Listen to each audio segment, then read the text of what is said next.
Live from New Delhi, you're watching DD India Live, India's voice to the world. I'm Preeti Kaur. Coming up in the next 30 minutes, Hamas to release more hostages on Thursday in a third phase of ceasefire deal with Israel. Fourth phase expected on Saturday. U.S. revokes protection from deportation for more than 600,000 Venezuelans to set up migration detention center at Guantanamo Bay. Congo planning to recover territories as Rwanda-backed rebels advance south. East African bloc urges immediate ceasefire. Former U.S. Senator Bob Menendez sentenced to 11 years in prison in bribery and corruption charges.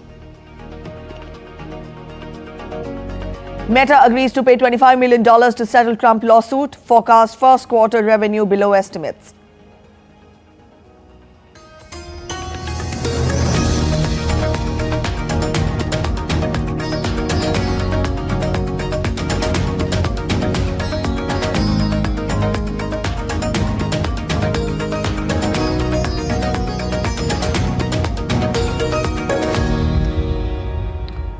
As part of the third hostage prisoner swap between Israel and Hamas, 3 Israeli captives will be released today. 2 women, civilians, Arbel Yehud and military observer Agam Berja have been named, along with 80-year-old Gadi Moses, as the Israelis set for release.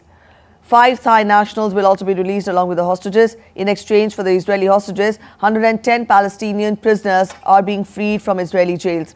Their release is part of the third such exchange since the ceasefire came into effect on 19th of January.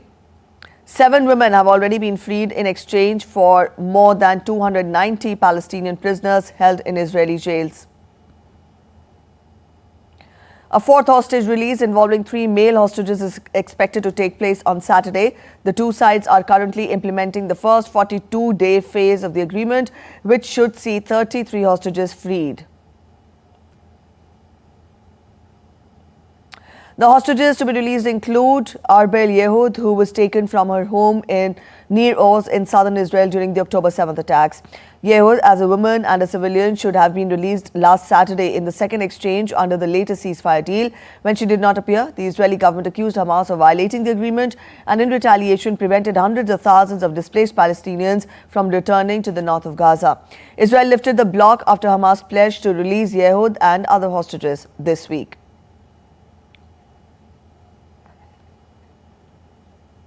U.S. Middle East envoy Steve Witkoff met with Israeli Prime Minister Benjamin Netanyahu on Wednesday amidst the Gaza ceasefire and a regional diplomatic push. The meeting comes before Netanyahu's visit to Washington next week. Israeli Prime Minister is the first foreign leader to be invited to the White House by U.S. President Donald Trump during his second term. Earlier, Witkoff visited Gaza on Wednesday. The U.S. Special Envoy to the Middle East is in the region to oversee the implementation of the Gaza ceasefire.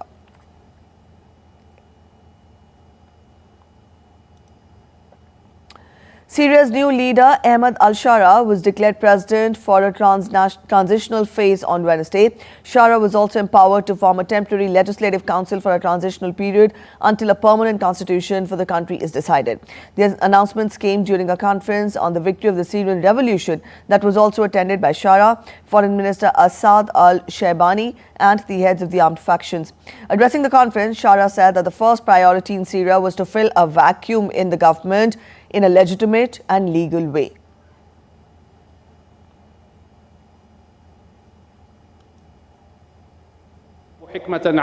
Syria's priorities today are: first, filling the power vacuum legitimately and legally; second, preserving civil peace by striving to achieve transitional justice and preventing acts of revenge; third, building state institutions, especially the military, security and police; fourth, to work on building development-oriented economy that is aimed at re-establishing human, agricultural, industrial and service sector resources. Fifth, Syria must regain its international and regional status and establish its foreign relations on the basis of brotherhood, respect, sovereignty and common interest.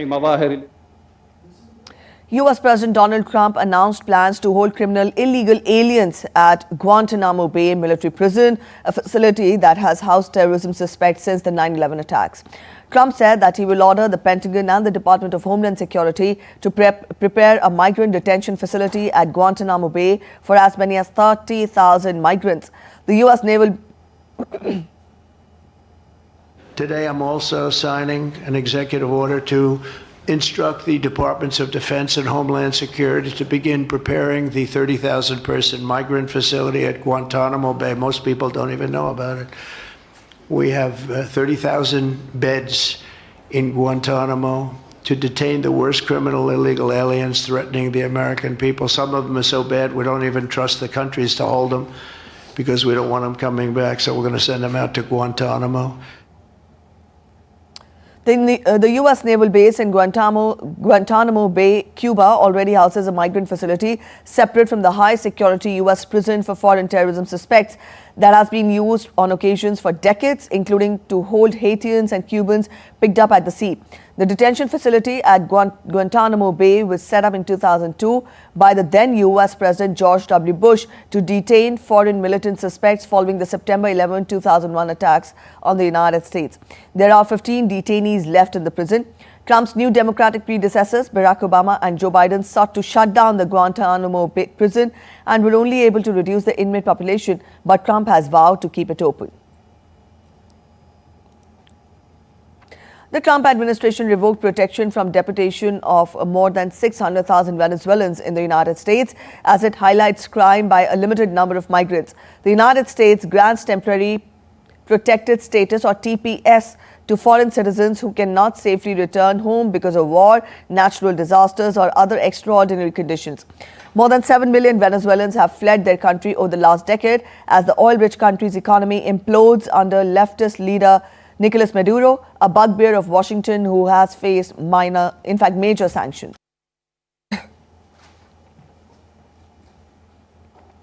Democratic Republic of Congo President Felix Tshisekedi slammed the international community's inaction on escalating conflict in the east, calling it a betrayal of the country. The conflict, fueled by alleged Rwanda-backed rebels, has ignited public outrage in Kinshasa, with protesters targeting foreign embassies. Tshisekedi warned of regional destabilization. The crisis has led to severe human rights abuses, displacement and violence. While the international community has denounced the embassy attacks, Tshisekedi's plea for intervention remains ignored, leaving the region on the edge.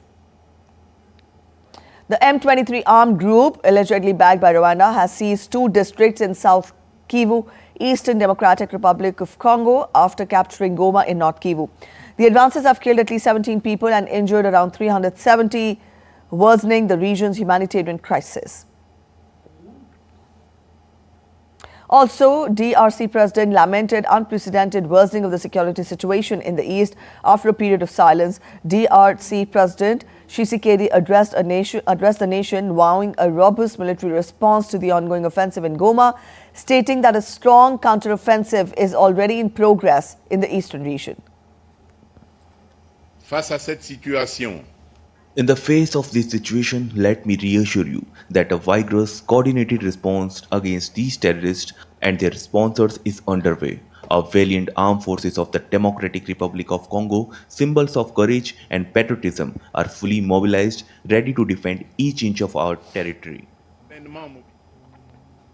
Meanwhile, nearly 300 foreign mercenaries hired by the DRC government surrendered to UN peacekeeping troops in Goma on Wednesday night. The mercenaries were unable to counter the swift M23 rebel offensive in eastern Congo. After Goma's capture, they were cornered against Lake Kivu and the Rwandan border, forcing their surrender. The UN arranged for their transit home through Rwanda. The development highlights the escalating conflict in eastern Congo, where the M23 rebels have gained significant ground, displacing thousands and sparking widespread concern. Former U.S. Senator Bob Menendez was sentenced on Wednesday to 11 years in prison for taking bribe, including gold bars, in exchange for favors for Egypt and New Jersey businessmen. U.S. District Judge Sidney Steen imposed the sentence at a hearing in Manhattan Federal Court following Menendez's conviction last July. The judge ordered Menendez to begin his prison term on June 6th, allowing him to attend his wife Nadine Menendez's corruption trial starting in March. Former U.S. Senator said he is innocent and is looking forward to filing appeals on the host of issues. Robert Menendez represented New Jersey for 18 and a half years in the Senate and chaired that body's Foreign Relations Committee. He was found guilty in July on all 16 felony counts he faced, including bribery and fraud. Regardless of the judge's comments today, I am innocent, and I look forward to filing appeals on a whole host of issues. But let me just say this.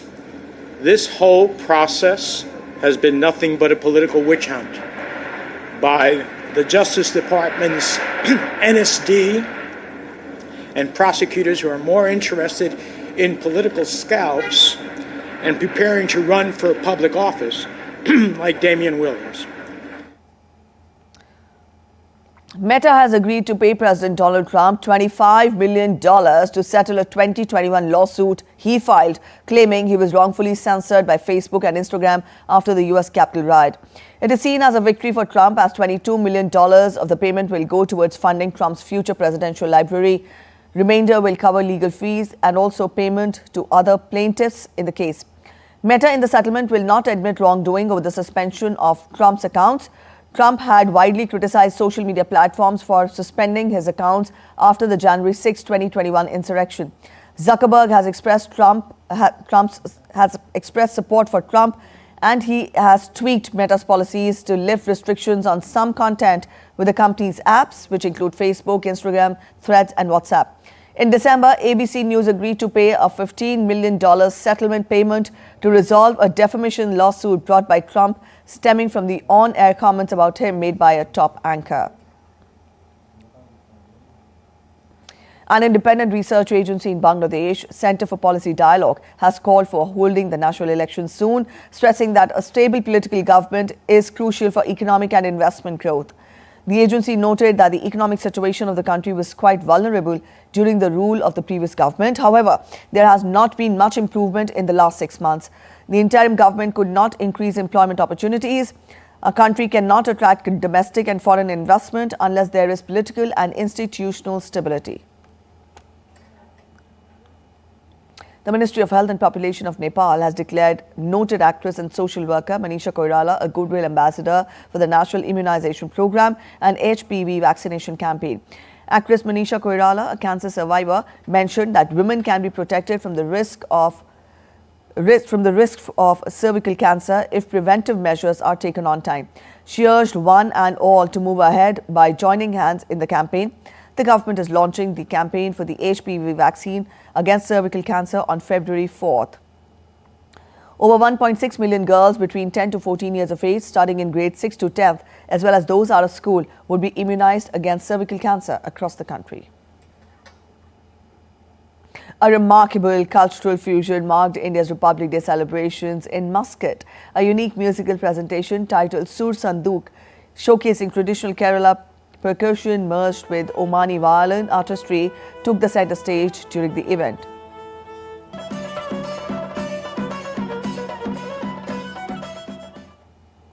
The musical presentation symbolized the strong cultural bonds between India and Oman, reflecting the broader diplomatic and cultural ties between the two nations.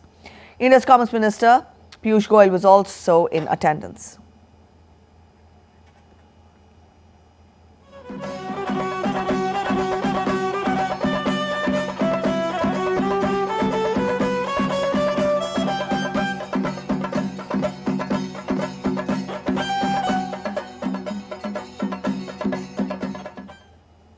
You're watching DD India Live. We're heading for a short break. But after the break, we get you a special report on Martyr's Day, marking a moment of reflection on the profound sacrifices made in pursuit of freedom. As the nation awaits the union budget on 1st of February, we get you the budget expectations of different sectors and sections of the economy. All set to play for Delhi against the Railways. Virat Kohli to return to Ranji Trophy for the first time in 13 years.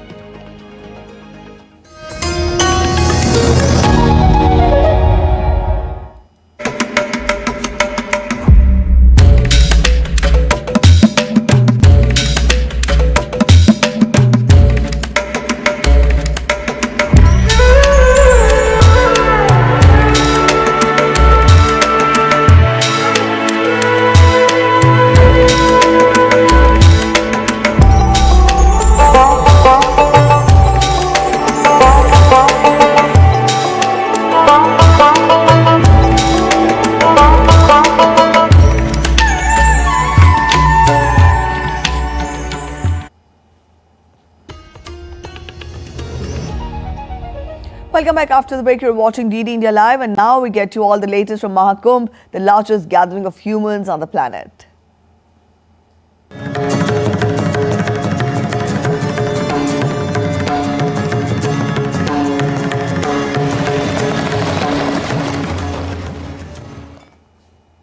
The Maha Kumbh fervour still continues, with devotees from India and across the globe coming to Prayagraj on the auspicious occasion of Mauni Amavasya, the second Amrit Snan of the Maha Kumbh 2025 on Wednesday. Crores of devotees took the holy dip at the eternal and pure Triveni Sangam in Prayagraj.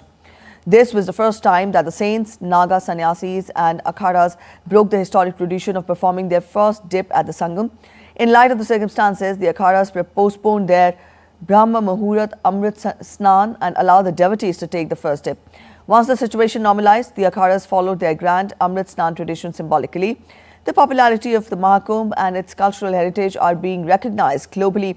Foreign devotees visiting the Maha Kumbh were deeply impressed by India's culture, and alongside their holy dip in the Ganga, they experienced India's religious and cultural tradition.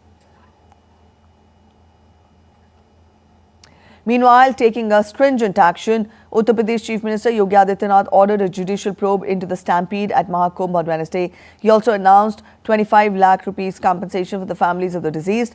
A 3-member judicial commission has been tasked with submitting its report within a month. Chief Secretary Manoj Kumar Singh and DGP Prashant Kumar will visit Prayagraj today to assess and reinforce crowd management strategies for the upcoming bathing days. In India, 30th of January is observed as the Martyr's Day. The day holds great significance as it pays tribute to India's freedom fighters, soldiers and citizens who gave their lives for the country. This day is particularly significant as it marks the death anniversary of Mahatma Gandhi, the leader of India's non-violent freedom struggle. Mahatma Gandhi's vision went beyond politics. He envisioned a world where truth, non-violence and compassion could overcome hatred and division. On this day, the nation pays tribute to its brave martyrs and remembers their dedication to the cause of independence. Martyrs' Day highlights the importance of freedom, patriotism, and the nation's deep respect for those who fought for its sovereignty. On this day, prayer meetings are organized to pay respects to Mahatma Gandhi. Union Finance Minister Nirmala Sitharaman will present the Union Budget 2025 in the Indian Parliament on 1st of February. Up next, we take a look at budget expectations from various sectors.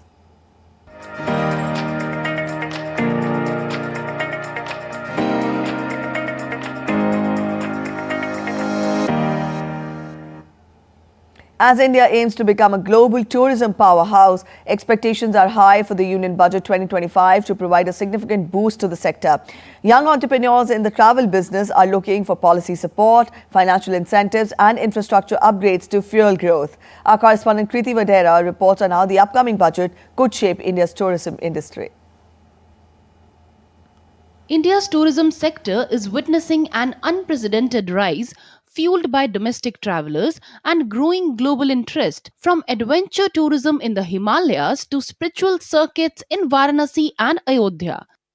The industry is evolving rapidly. Entrepreneurs are now looking at the union budget to catalyze this momentum with policy reforms and financial support. To increase the domestic travel, government should increase more and more adventure parks so that more family can able to travel. And second, I would say after post-COVID, we have seen that flight fares are going much higher. So it's not in the reach of normal people, layman people, I mean to say. So I think government must have a monitoring authority who can control these flight fares, that they should not go much high, so that in case of any medical emergency or if anybody want to travel, they can think of that they can also travel by air. Technology is reshaping travel experiences. Entrepreneurs want government support for digital payment systems and smart travel solutions to enhance ease of booking and accessibility. Government should also focus on the tax rebate for travel agents, tourism sector, for all the travel fraternity.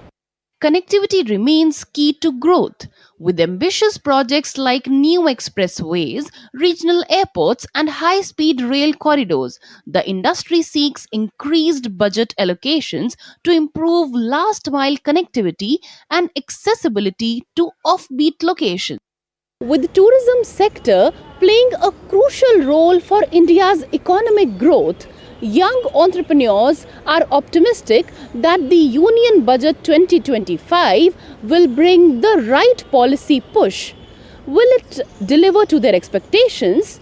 Now all eyes remain to the Finance Minister's announcement. With camera person Anand Kumar, I am Kriti Vadhera reporting from New Delhi for DD India. In cricket, Virat Kohli is set to return to the Ranji Trophy for the first time in 13 years. The former Indian captain will play for Delhi in the final round of the group stage against Railways at the Arun Jaitley Stadium in New Delhi between January 30th and February 2nd. Kohli follows the likes of Rohit Sharma and Rishabh Pant in returning to the domestic circuit after the Board of Control for Cricket in India made participation mandatory for senior team selection. Before heading to Delhi, Kohli trained in Mumbai with former India batting coach Sanjay Bangar. In the Hockey India League, the stage is all set for the semi-finals following the conclusion of the league phase on Wednesday. Tamil Nadu Dragons came from behind to hold UP Rudras 2 each in a thrilling final Pool B fixture. Dragons eventually beat Rudras 3-2 in penalty shootouts to book a semi-final against Bengal Tigers in Rourkela on Friday. On the other hand, Surma Hockey Club also sealed its place in the semi-final after defeating Bengal Tigers in the shootouts. Surma triumphed 3-0 in shootouts after playing out a 1-each draw with Bengal Tigers in regulation time. Surma Hockey Club will face Hyderabad Tufans in the second semi-final on Friday.